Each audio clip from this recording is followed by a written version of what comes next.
आज सोमवार के पावन अवसर पर मैं आपको शिव जी से जुड़ी एक कथा सुनाऊंगी। सोमवार का पावन अवसर शिव जी को समर्पित होता है। कहते हैं जो व्यक्ति सोमवार वाले दिन शिव जी का व्रत रखकर उनकी कथा का पान करता है, शिव जी उनकी सभी मनोकामनाओं को पूरा कर देते हैं। तो आइए इसी से जुड़ी एक कथा आपको सुनाते हैं। बहुत समय पहले किसी नगर में एक राजा राज्य किया करता था। राजा बहुत ही दान पुण्य करता और धर्मात्मा था। वह शिव जी का बहुत बड़ा भक्त था। नियमित सोमवार को शिव जी की पूजा करके व्रत रखता।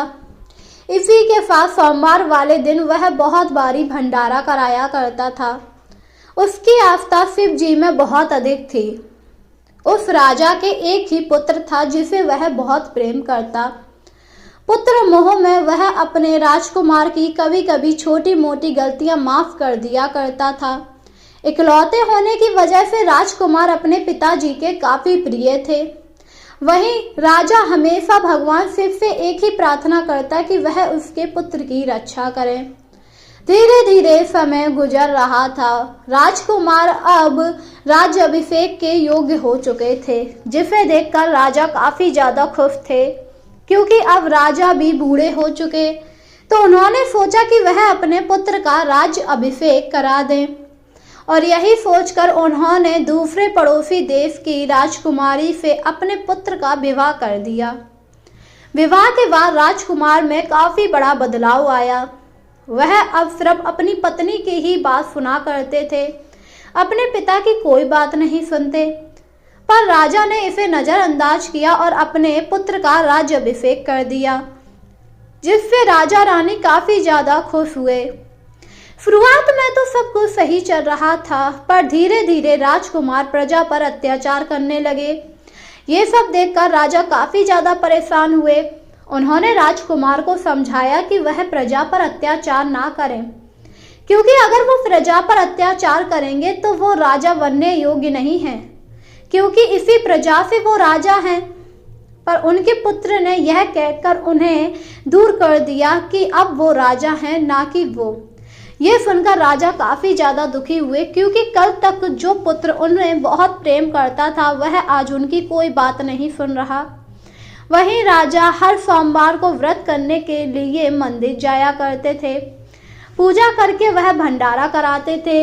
यह सब देखकर राजकुमारी की पत्नी को बिल्कुल भी अच्छा नहीं लगता, और एक दिन राजकुमारी की पत्नी ने अपने पति से कहा, सुनिए, मुझे ये बिल्कुल भी अच्छा नहीं लगता है। पिताजी इतना खर्च करते हैं, हर सोमवार को भंडारा कराने की क्या जरूरत है। मैंने पिता से मना किया है, पर पिताजी मानते ही नहीं हैं। वैसे भी वह कई सालों से ऐसा करते आ रहे हैं। तो क्या हुआ, अब तो आप राजा हैं ना, आप मना कर देंगे तो पिताजी भंडारा नहीं करा पाएंगे, इससे धन की ही बचत होगी।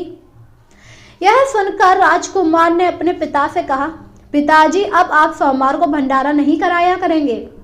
ये तुम क्या कह रहे हो पुत्र, तुम्हें तो पता ही है मैं हर सोमवार को भंडारा कराता हूँ। हाँ, पता है, पर अब से नहीं कराएंगे। क्यों नहीं कराऊंगा?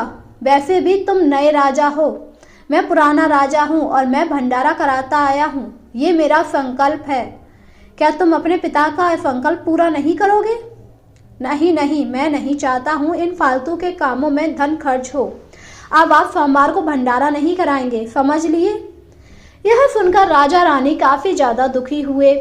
राजा को कुछ समझ नहीं आ रहा तो वह क्या करें, और इसी वजह से राजा की अचानक तबीयत खराब हो गई। तबीयत खराब होने की वजह से राजा अब सोमवार को व्रत करने के लिए मंदिर नहीं जा पा रहे थे।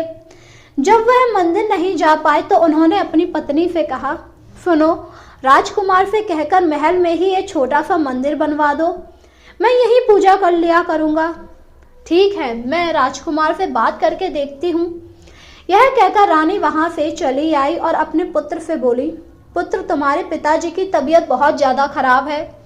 वो चाहते हैं महल में ही ये छोटा सा मंदिर बन जाए तो कितना अच्छा होगा, जिससे वह यहीं शिव जी की पूजा कर लिया कर लेंगे। नहीं, महल में कोई मंदिर नहीं बनेगा, और वैसे भी गांव में बहुत सारे मंदिर हैं, पिताजी वहां पूजा कर सकते हैं। राजकुमारी की पत्नी ने उत्तर दिया, जिससे रानी काफी ज्यादा दुखी हुई और उन्होंने कहा, मैं अपने पुत्र से बात कर रही हूँ बहू। अरे जब मैंने मना कर दिया है तो वो भला मंदिर क्यों बनाने देंगे, क्यों, सही कहा ना? हाँ हाँ, मेरी पत्नी बिल्कुल सही कह रही है। मेरी पत्नी जो कहेगी मैं वही करूँगा, मैं मंदिर नहीं बनवाऊंगा, आप जाइए यहाँ से। यह सुनकर रानी काफी ज्यादा दुखी हुई और वापिस से अपने पति के पास आई और वहां आकर उन्होंने अपने पति को सारी बात बताई, जिसे सुनकर राजा काफी ज्यादा दुखी हुए क्योंकि कल सोमवार था और उन्हें पूजा करने के लिए मंदिर जाना था। इस पर रानी ने कहा, आप चिंता मत कीजिए, आप कल शिव जी की पूजा जरूर करेंगे। यह सुनकर राजा थोड़ा हैरान हुआ और उसने कहा, मैं भला शिव जी की पूजा कैसे कर सकता हूँ? जब मैंने आपसे कह दिया है आप शिव जी की पूजा अवश्य करेंगे तो अवश्य करेंगे, बस आप कल तक का इंतजार कर लीजिए। अगली सुबह रानी उठी और बगीचे में शिवलिंग बनाने लगी। रानी ने बहुत बड़ा शिवलिंग बनाया, जिसे देखकर दास दासियां काफी ज्यादा हैरान हुए क्योंकि राजकुमार ने मना कर रखा था कि अब महल में कोई भी धार्मिक कार्यक्रम नहीं होंगे। दासी ने रानी से कहा, महारानी, राजकुमार ने तो मना किया है, तो फिर आप ये शिवलिंग क्यों बना रही हैं? वो क्रोधित होंगे। तुम मुझे मत समझाओ, मुझे क्या करना है, ये मेरा महल है। अगर राजकुमार कुछ कहेंगे तो मैं उन्हें समझा दूंगी। यह सुनकर दासी ने कुछ नहीं कहा। इसके बाद रानी अपने पति को लेकर आई। शिवलिंग को देखकर राजा काफी ज्यादा खुश हुए और बोले, ये शिवलिंग तुमने बनाई है? हाँ, ये शिवलिंग मैंने आपके लिए बनाई है, अब आप पूजा कर लीजिए। इसके बाद राजा ने पूजा की। पूजा करने के बाद वह वहीं बैठ गए और भजन कीर्तन करने लगे।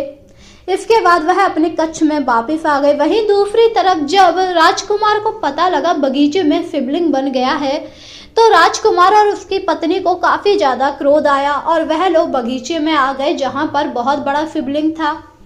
शिवलिंग को देखकर राजकुमार की पत्नी ने कहा, जब आपने मना कर दिया है महल में कोई धार्मिक कार्यक्रम नहीं होंगे तो भला शिवलिंग बनाने की क्या जरूरत थी? ये काम किसने किया है? सच सच बताओ, वरना सभी को मृत्यु दंड मिलेगा। राजकुमारी की ऐसी बातें सुनकर सभी बुरी तरह डर गए और एक दासी ने कहा, ये काम रानी ने किया है, रानी ने ही यहाँ शिवलिंग बनाया। मैंने उन्हें समझाया पर उन्होंने कहा वो आप लोगों को बता देंगी। यह सुनकर राजकुमार को काफी ज्यादा क्रोध आया और उन्होंने कहा, अच्छा ऐसी बात है, माँ ने ये कहा है, ठीक है, एक डंडा लाओ, मैं इस शिवलिंग को अभी तोड़ देता हूँ। मेरे मना करने के बाद भी महल में शिवलिंग बना है। यह कहकर राजकुमार ने एक डंडा उठाया और शिवलिंग पर मारने लगे। उन्होंने कई बार शिवलिंग पर प्रहार किया पर कोई फर्क ना हुआ क्योंकि शिवलिंग तो पत्थर के समान मजबूत हो चुका था। राजकुमार बार बार डंडे से प्रहार कर रहे थे, तभी वहां राजा रानी आ गए। उन्होंने जब ये सब देखा तो काफी ज्यादा दुखी हुए और बोले, ये तुम क्या कर रहे हो पुत्र? ये भगवान है, इन पर डंडे से प्रहार कर रहे हो? तुम्हें बिल्कुल भी शर्म नहीं है? ये क्या अनर्थ कर रहे हो? मैंने आपसे जब मना कर दिया महल में कोई भी धर्म नहीं होगा तो आपने ये शिवलिंग क्यों बनाया? जब मैंने तुमसे कहा मंदिर में एक छोटा सा मंदिर बनवा दो तो तुमने मना कर दिया, इसीलिए मैंने शिवलिंग बना लिया। अरे जब मैंने मना कर दिया था महल में कोई मंदिर नहीं बनेगा तो आपने क्यों बनाया? और यह कहकर राजकुमार ने फिर शिवलिंग पर प्रहार किया, जिससे राजा रानी काफी ज्यादा दुखी हुए और राजा एकदम डंडे के सामने आ गए, जिससे डंडा उनके लग गया। यह देखकर राजकुमार थोड़ा हैरान हुआ और बोला, आपको बीच में आने की क्या जरूरत है पिताजी? आप मुझ पर लांछन लगाना चाहते हैं? नहीं नहीं बेटा, तुझ पर लांछन लगाना नहीं चाहता हूँ, पर मैं अपने भगवान को इस तरह डंडे से पिटता हुआ भी नहीं देख सकता। मैं और मेरी पत्नी शिवलिंग को लेकर यहाँ से जा रहे हैं। यह कहकर राजा ने शिवलिंग उठाया और महल छोड़कर राजा रानी वहां से चले गए। उन लोगों के जाने के बाद राजकुमार और उसकी पत्नी काफी ज्यादा खुश हुए। वहीं दूसरी तरफ राजा रानी वन में आए और वहीं पर शिवलिंग स्थापित कर लिया और पूजा पाठ करने लगे। राजा रानी के जाने के बाद राज्य में विद्रोह हो गया क्योंकि वह अपने राजा रानी को बहुत प्रेम किया करते थे। जब राजकुमार को ये पता लगा तो उसने उन पर काफी ज्यादा अत्याचार किया, जिससे बहुत सारे राज्य के लोग राज्य छोड़कर चले गए। वहीं दूसरी तरफ शिव जी ये सब देख रहे थे। उन्होंने राजकुमार का सारा धन नष्ट कर दिया, जिससे राजकुमार काफी ज्यादा परेशान हो गया। उसकी पत्नी भी काफी ज्यादा परेशान हुई। धन न होने की वजह से उसकी पत्नी राजकुमार को छोड़कर चली गई, जिससे राजकुमार काफी ज्यादा दुखी हुआ क्योंकि अब वह निर्धन होकर बिल्कुल अकेला हो चुका था उसे कुछ समझ नहीं आ रहा था वह क्या करे और वह अपने माता पिता को ढूंढने के लिए निकल गया। उसे ऐसा लग रहा था ये सब उसके माता पिता की वजह से ही हुआ है और उसने देखा एक पेड़ के नीचे उसके माता पिता शिव जी की पूजा कर रहे थे। यह सब देखकर वह उनके पास आया और चरणों में गिरकर माफी मांगने लगा। बोला, मुझे माफ कर दीजिए, मुझसे बहुत बड़ी भूल हो गई। अपने बेटे की ऐसी हालत देखकर राजा रानी काफी ज्यादा हैरान हुए। उन्हें तो कुछ समझ ही नहीं आ रहा था कि आखिर राजकुमार की ये हालत कैसे हो गई। इस पर राजा ने कहा, क्या हुआ बेटा, तुम्हारी ये हालत कैसे हुई? जिस पर राजकुमार ने उन दोनों को सारी बात बताई और कहा, मुझे माफ कर दीजिए, मैं अपनी पत्नी के बहकावे में आ गया था, पर वो भी धन की लोभी निकली और मुझे छोड़कर चली गई। यह सुनकर राजा रानी काफी ज्यादा दुखी हुए और उन्होंने कहा, पर अब हम महल नहीं जा सकते बेटा। जिस पर राजकुमार उनके सामने गिड़गिड़ाने लगा और बोला, मुझे माफ कर दीजिए, महल चलिए वरना मैं मर जाऊंगा। अपने पुत्र को इस तरह बेबस देखकर राजा रानी शिवलिंग को लेकर महल वापस आ गए और उन्होंने शिवलिंग की स्थापना की। शिवलिंग की स्थापना होते ही महल में फिर से सुख समृद्धि आ गई। नगर के लोग वापस लौट आए। वहीं जितना भी धन गवा चुका राजकुमार वह सब वापस आ गया। ये सब देखकर राजकुमार काफी ज्यादा प्रसन्न हुआ। जब राजकुमारी को पता लगा कि उसके पति का सारा धन वापस आ गया तो वह दोबारा से महल में आई, पर राजकुमार ने मना कर दिया कि वह अब इसे महल में नहीं रखेगा। जिस पर रानी ने अपने पुत्र को समझाया और कहा, ये तुम्हारी पत्नी है, तुम्हें इनका अपमान नहीं करना चाहिए। भले ही ये तुम्हें छोड़कर चली गई थी तो क्या हुआ, पर अब वापस आई है, तुम इन्हें अपना लो।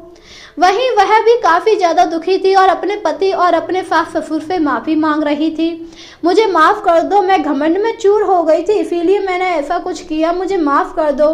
काफी देर माफी मांगने पर राजकुमार ने अपनी पत्नी को माफ कर दिया और इसके बाद उन सभी ने मिलकर शिव जी की पूजा की और अब राजा रानी बहुत ज्यादा खुश थे। वहीं राजकुमार और उसकी पत्नी भी अब हर सोमवार को व्रत रख के शिव जी की पूजा पाठ किया करते थे और बहुत बड़ा भंडारा कराया करते थे, जिससे उनके महल में सुख समृद्धि हमेशा बनी रही। इस प्रकार सोमवार वाले दिन जो भी भोलेनाथ का व्रत करके कथा का पान करता है, दान पुण्य करता है, उस पर भोलेनाथ की कृपा हमेशा बनी रहती है। भोलेनाथ अपने भक्तों की सभी मनोकामनाओं को पूरा कर देते हैं। तो बोलो जय भोलेनाथ।